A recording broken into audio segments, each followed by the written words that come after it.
Good morning. This is Living in Flow, number 9.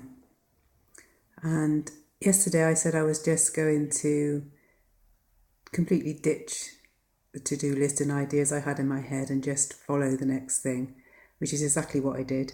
And I had a really lovely day and got quite a lot done. In the afternoon, I went out for a walk with 2 friends of mine and a drive, and had some coffee and cake sitting on the seafront in Seaford, which was lovely. And I was saying to them, it seemed like their life was producing the results that I was hoping from my Living in Flow experiment. There seems to be lots of quite exciting things going on for them. And they're also just taking the next step, turning up and going with what is. I wasn't exactly moaning that nothing much was going on in mine, but it was interesting that it seemed like they were getting results and I wasn't. Anyway, this morning I woke up to an email offering me a place on a thing called the flight training, I think it is. It's something which I signed up for on the spur of the moment, was interviewed for, and then felt really that it wasn't the right thing for me. There's a lot of marketing in it, which is a sort of marketing that I'm not that interested in. But it's being run by some people that I really like the stuff they're doing. And they're also big on collaboration and community, and that part was very appealing. So once I got the email, my mind just spun off into a whole load of thinking about it, whether I should or I shouldn't, and everything, all the reasons why not. And I immediately thought, I'll ring some friends and think about it.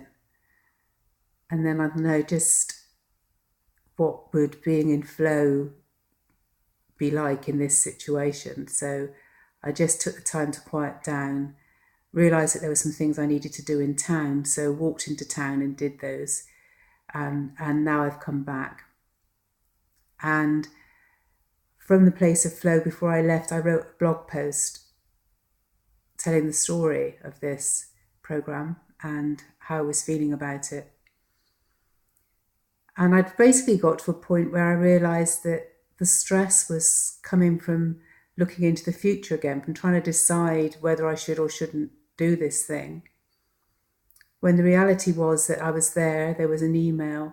The email was suggesting that we have another phone call, acknowledging that I wasn't sure that this was necessarily the right thing for me. And when I saw that, it's just, okay, what's the next step? The next step would simply be having this phone call and seeing where that goes and seeing what I feel from there. And that felt really good to be there. And I've just noticed since then that my mind still hung on for probably a good hour or so to trying to solve it. I had to keep bringing myself back to the moment to stop that process. Anyway, here I am now. The person that I'll be having the phone call with is actually in a completely different time zone. So I'm not even sure when she said talking tomorrow, whether she meant today or my tomorrow, which is Thursday. So we'll see. So stay tuned and I'll let you know the next step. Bye.